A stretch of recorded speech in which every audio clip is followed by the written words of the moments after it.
Hey everyone, so you're looking for a dog trainer here in Missouri, and you want to get it right. Well, you've come to the right place. We're going to walk through exactly how to do that, step by step. I mean, this is the dream, isn't it? Just enjoying all the amazing spots Missouri has to offer with a happy, relaxed dog by your side. That's what good training makes possible. Okay, first things first. Before you even start looking for help, you've got to get really clear on what you're actually trying to fix or teach. So, take a second and really think about it. Are we talking about basic puppy stuff, jumping and chewing? Or is it something deeper, a more complex behavior with your adult dog? Figuring this out now will save you a ton of time.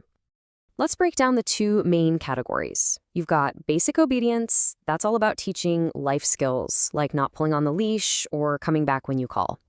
Then you have behavior modification. That's about changing a dog's feelings about something, like their fear of strangers or their anxiety when you leave. Knowing which camp you're in helps you find a trainer with the right specialty.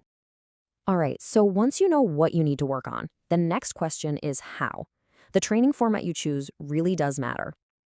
And you've got quite a few options. In-home private lessons are fantastic for things that happen at home, like barking at the mail carrier. Group classes are great for practicing around other dogs.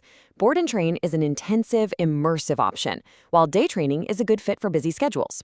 And of course, video calls give you that flexibility to get coaching from just about anywhere.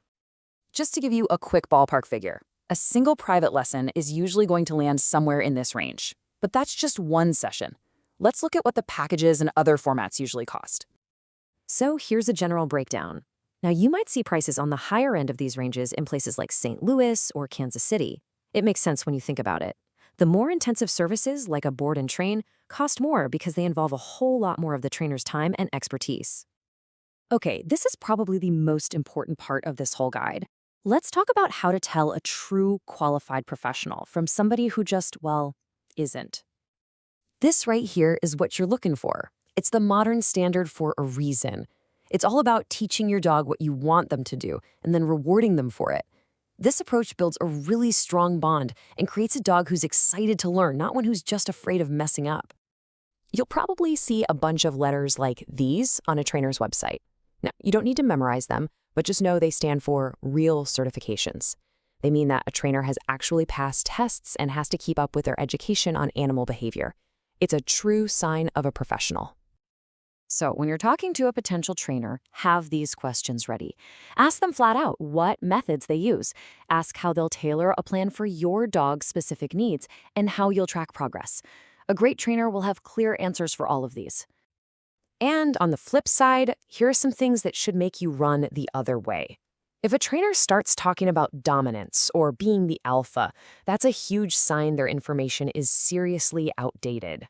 And any methods or tools that rely on pain, fear, or intimidation, those can really harm your relationship with your dog and often make problems much, much worse. All right, let's bring it all back home with some tips specifically for us dog owners here in the Show Me State. This is a really big one you need to know. Here in Missouri, there's no official state license for dog trainers. That means literally anyone can print up some business cards and call themselves a trainer.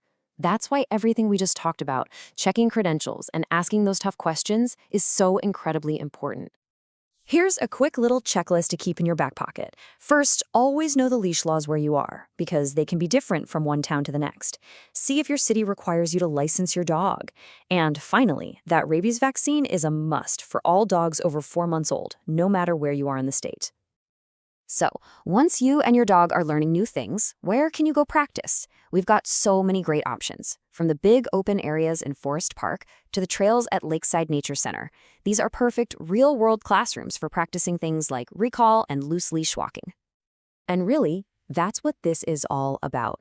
The right trainer doesn't just teach your dog to sit.